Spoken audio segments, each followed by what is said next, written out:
हाज़िरीन व नाज़रीन, अस्सलामु अलैकुम व रहमतुल्लाहि व बरकातुहू।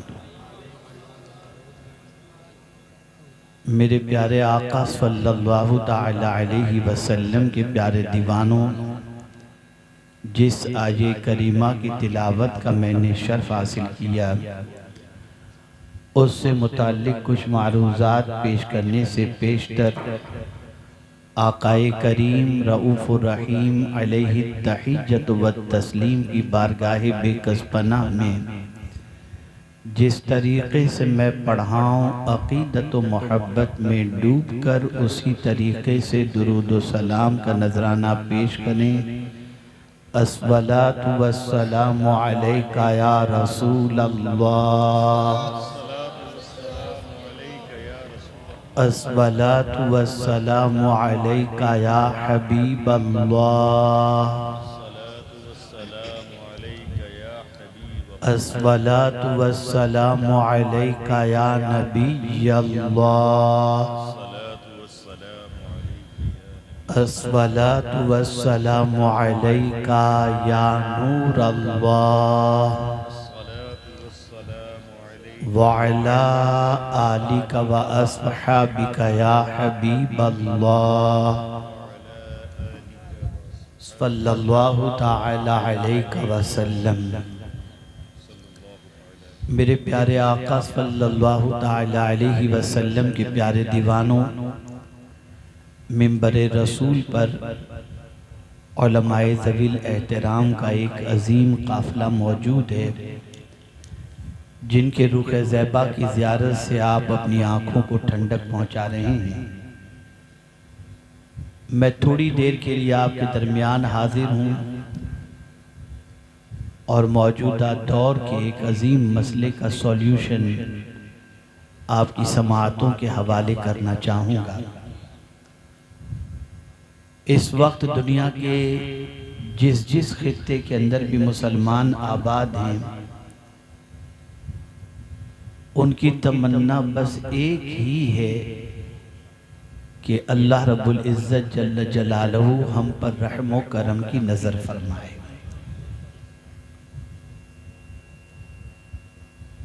मेरे प्यारे आका सल्लल्लाहु ताला अलैहि वसल्लम के प्यारे दीवानों, एक होता है मांगना या गुजारिश करना,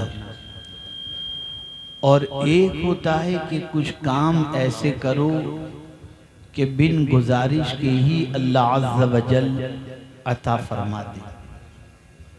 मिसाल के तौर पर मैं आपको बताऊं, एक इंसान चाहता है कि माँ की दुआ मिले, और वो माँ की दुआ के सिलसिले में माँ से गुजारिश करता रहता है कि माँ मुझे अपनी दुआओं में याद रखें और मेरे लिए दुआ करें। और एक होता है दुआ की गुजारिश न करना, कुछ काम ऐसे करना कि माँ खुद से दुआ दे दे। एक माँ रात को बिस्तर पर सोने के लिए गई और बच्चा जा करके अपनी माँ के पैर दबाना शुरू किया। फिर माँ को दुआ की गुजारिश करने की ज़रूरत नहीं पड़ेगी, माँ खुद अपनी ज़बान से दिल से दुआ दे देगी। तारीख गवाह है कि रसूल रहमत सल्लल्लाहु ताला अलैहि वसल्लम के बहुत सारे सहाबा ऐसे थे जिन्होंने खिदमत की बुनियाद पर हुजूर की दुआएं ली। जैसा कि आप अच्छी तरीके से जानते हैं कि खुद हज़रत अब्दुल्ला इब्न अब्बास रज़ियल्लाहु ताला अन्हुमा, जो सय्यदुल मुफस्सिरीन हैं, वो रसूल आज़म सल्लल्लाहु अलैहि वसल्लम की इस तरह से खिदमत करते कि पैगंबर रहमत सल्लल्लाहु अलैहि वसल्लम का दरियाए रहमत एक बार जोश में आया और हुजूर सल्लल्लाहु अलैहि वसल्लम ने कुरान फहमी के सिलसिले में उनके लिए ऐसी दुआ फरमा दी कि सदियां गुजर गईं। सय्यदुल मुफस्सिरीन का खिताब आज भी हजरत अब्दुल्ला इब्न अब्बास रज़ियल्लाहु ताला अन्हु के लिए है। तो ये बात अच्छी तरीके से याद रखें कि एक होता है दुआ की गुजारिश करना, और एक होता है कि खिदमत ऐसी करो कि खुद से दुआ निकल जाए। ये मुख्तसर तमहीद, मजीद इस पर तफसीली गुफ्तगू हो सकती है, लेकिन किल्लते वक्त की बुनियाद पर मैं मजीद इसके सिलसिले में आगे अर्ज करने की बजाय मैं कुरान मुक़द्दस की जिस आयत करीमा की तिलावत का शर्फ हासिल किया उससे मुताल्लिक कुछ बातें आपकी समाअतों के हवाले करूँ। मेरे प्यारे आका सल्लल्लाहु ताला अलैहि वसल्लम के प्यारे दीवानों, एक बंदे मोमिन की जिम्मेदारी है कि वो अपने रब की बारगाह में रहम व करम का सवाल करे, उससे भीख मांगे और अल्लाह अज़्ज़ व जल एक मरतबा दुरूद शरीफ पढ़। अल्लाहुम्मा सल्ली अला सय्यिदिना व मौलाना मुहम्मदिन मअदनिल जूद वल करम व आलिहि व अस्हाबी व बारिक व सल्लिम। अल्लाह अज़्ज़ व जल्ल की ज़ात वो अजीम ज़ात है कि जिससे न मांगो तो वो नाराज हो जाता है। जो भी सवाल हो उसकी बारगाह में करें, जो तलब हो उससे करें, जो मांगना हो उससे मांगें, इसलिए कि अल्लाह अज़्ज़ व जल मांगने वाले बंदे को पसंद फरमाता है। मेरे प्यारे आका सल्लल्लाहु ताला अलैहि वसल्लम के प्यारे दीवानों, लेकिन कुछ काम ऐसे हैं कि अल्लाह अज़्ज़ व जल से न मांगो, सिर्फ वो काम कर गुजरो, अल्लाह ताला रहम करम की बारिश नाजिल फरमा देता है। आज का मुसलमान ये चाहता है कि परवरदिगार जल्ल जलालहू रहम करम की नजर फरमाए, मुसीबतों को दूर फरमाए, चैन और सुकून की जिंदगी अता फरमाए। मैं सिर्फ आपके सामने 3 आयतें पेश करूंगा जिसके जरिए आप महसूस कर सकेंगे कि अल्लाह अज़्ज़ व जल्ल ने किन चीजों की बुनियाद पर अपने रहम करम की बारिशों के नुज़ूल के बारे में फरमाया। आप देखें, पहली आयत जिसकी तिलावत का मैंने शर्फ हासिल किया, अल्लाह फरमाता है वहादा किताबुन अंज़लनाहु, ये किताब इसको हमने नाजिल किया।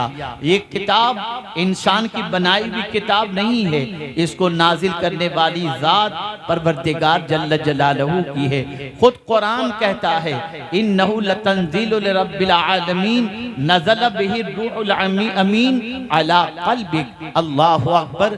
कुरान मुक़द्दस रब्बे क़दीर की तरफ से नाजिल हुआ, जिब्रील अमीन लेकर आए और मुस्तफ़ा जाने रहमत सल्लल्लाहु अलैहि वसल्लम के क़ल्ब अतहर पर ये कुरान मुक़द्दस नाजिल हुआ। पता चला ये कुरान इंसान का बनाया हुआ नहीं, अल्लाह की तरफ से नाजिल किया हुआ है, अल्लाह का कलाम है। तो अल्लाह फरमाता है ये किताब इसको हमने नाजिल किया।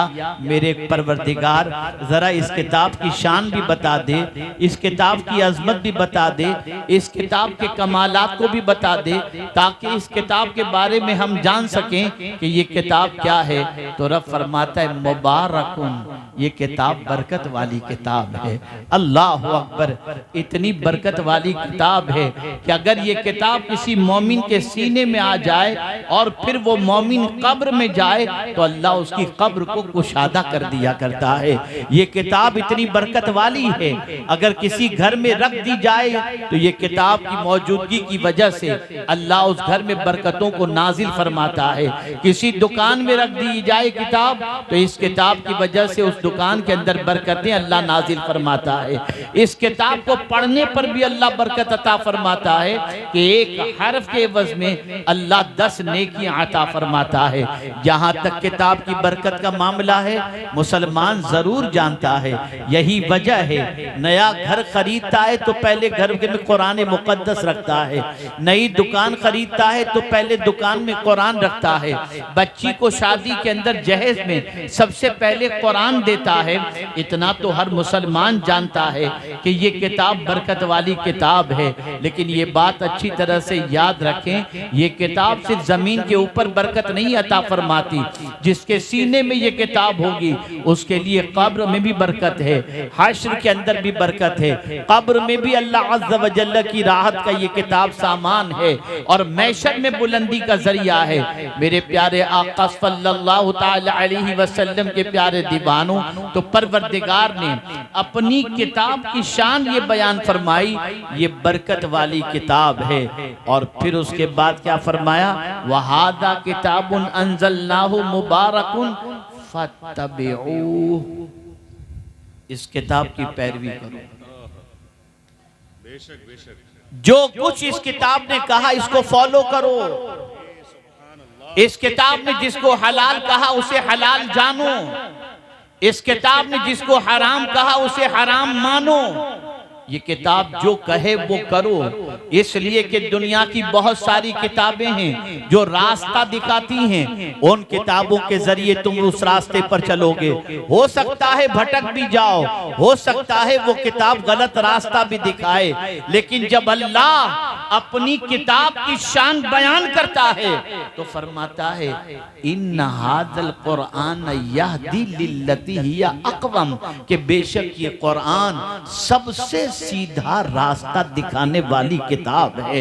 ऐ रसूल आजम के दीवानों, जरा सोचो तो सही, ऐसी किताब हमारे पास मौजूद है जो सीधा रास्ता दिखाने वाली किताब है, मुसीबत से निकलने का रास्ता बताने वाली किताब है, परेशानियों से नजात दिलाने वाली किताब है, तकालीफ की वादियों से निकालने वाली किताब है, प्रॉब्लम्स के सॉल्यूशन के लिए ये किताब है। और आज का मुसलमान कहता है हम मुसीबतों से कैसे निकलें समझ में नहीं आता, कोई रास्ता दिखाई नहीं देता। और हजरत अब्दुल्ला इब्ने अब्बास रदियल्लाहु ताला अन्हु फरमाते हैं कि मेरे ऊंट की रस्सी भी गुम जाए तो मैं उसे कुरान से तलाश कर लेता हूँ। आप जरा सोचो तो सही, सहाबा तो ये करते थे कि ऊंट की रस्सी भी गुम जाए तो कुरान से तलाश कर लेते थे।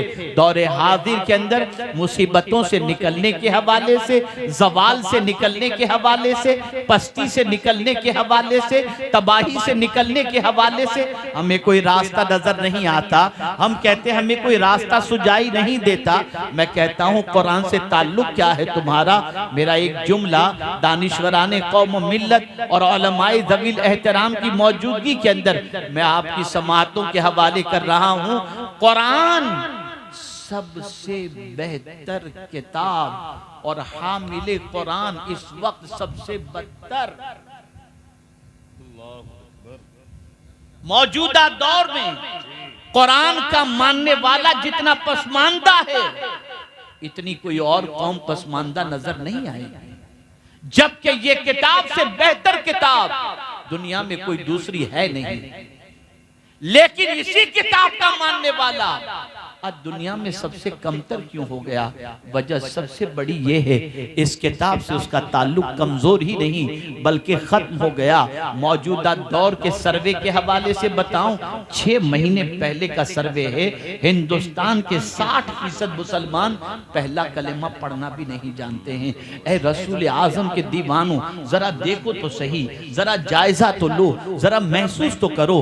हम कहते हैं हम कहीं हमारा फॉर्म भरना हो तो रिलीजियन अगर पूछा जाए तो हम इस्लाम तो लिख देते हैं, लेकिन मैं आपसे पूछना चाहता हूं, क्या जानते हैं हम इस्लाम के बारे में? हमें क्या वाकिफियत है इस्लाम के बारे में? यहाँ इतने हजरात मौजूद हैं, कुर्रा हजरात भी मौजूद हैं, हुफ्फाज और उलमा और मुफ्तियाने किराम भी मौजूद हैं। अगर एक शख्स से अवाम में से खड़ा करके किसी से कहें कि ताअव्वुज़ सही तौर पर पढ़कर बता दो, तस्मिया सही तौर पर पढ़ करके बता दो, अवाम में से शायद ही कोई हो जो बिस्मिल्लाहिर्रहमानिर्रहीम भी सही तौर पर पढ़ करके बता दे। मैं पूछना चाहता हूं, अपनी तबाही की वजह को भी तो समझो, अपनी पसमानदगी की वजह को भी तो समझो, अपनी परेशानी की वजह तो समझो। कुरान वाज़े तौर पर फरमाता है ये किताब बड़ी अजमत वाली किताब है, रास्ता दिखाने वाली किताब है। और ये किताब इसलिए अल्लाह ने नाजिल फरमाई कि इस किताब की हम पैरवी करें, सिर्फ बरकत के तौर पर इस्तेमाल न करें। मुझे हैरत होती है, हमारा यकीन है, हमारा अकीदा है कि अल्लाह ताला मरने वाले को अगर कुरान पढ़ करके इसाले सवाब किया जाए तो उस मुर्दे को उसका फायदा अता फरमाता है। यही वजह है कि जब कोई मुसलमान इंतकाल करता है हम फौरन कुरान खानी का एहतमाम करते हैं। और कुरान खानी, और बड़ी मादरत के साथ अर्ज करूंगा, अगर किसी के बाप की कुरान खानी रखी गई है तो बेशुमार ऐसे बच्चे मिलेंगे जो अपने बाप के इसाले सवाब के लिए कुरान पढ़ना नहीं जानते, तस्बीह लेकर के बैठे होते हैं। मुझे बताओ, ये तो मरने के बाद कुरान खानी की बात हुई। मैं पूरे यकीन और तजर्बे की रोशनी में अर्ज करता हूं कि सैकड़ों नहीं हजारों ऐसे मुसलमान होंगे जो अपने बाप की नमाज जनाजा के लिए खड़े होंगे तो उन्हें दुआए मस्जिद भी याद नहीं। मुझे बताओ कैसे मुसलमान हैं हम? हमने इस्लाम से कौन सा अपना रिश्ता जोड़ के रखा है? अब तो सोच माज़अल्लाह ये बनती जा रही है हालात को देखकर कि हमारी माज़अल्लाह पसमानदगी का सबब भी इस्लाम है। जिस कौम के मिजाज के अंदर ये बात दाखिल हो जाए न वो इस्लाम की पैरोकार बन सकती है और न इस्लाम की दावत किसी को दे सकती है। इस्लाम उठाने के लिए आया, इस्लाम बुलंदी पर ले जाने के लिए आया।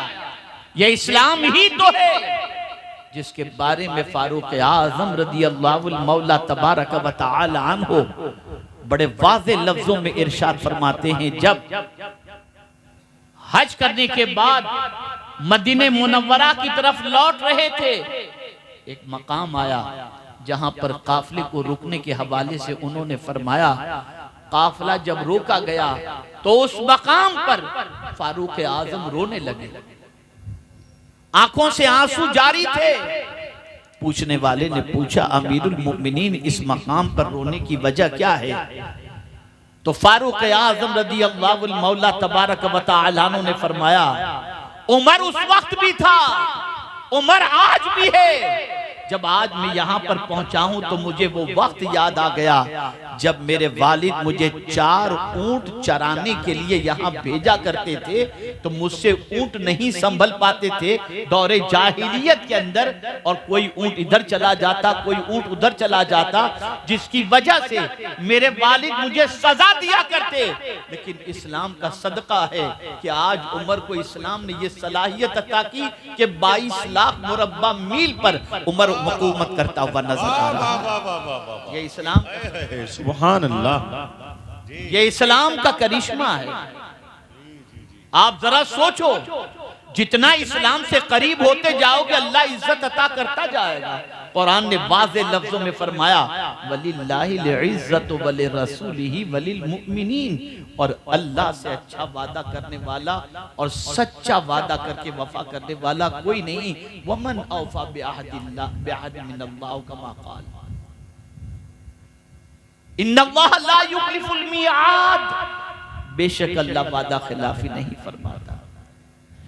ऐ रसूल आज़म सल्लल्लाहु अलैहि वसल्लम के दीवानों, तो कुरान कहता है कि इसकी पैरवी करो, इस किताब को फॉलो करो, इस किताब की इत्तिबा करो। सहाबाए किराम अलैहिमुर रिज़वान का आलम ये था कि कुरान की कोई आयत सुन लेते जिसमें हुक्म होता, अम्र या नहीं, फौरन उसकी पैरवी करते हुए नजर आते, बगैर किसी ताखीर के, बगैर किसी एक्सक्यूज पेश किए हुए फौरन अल्लाह की किताब पर अमल करते।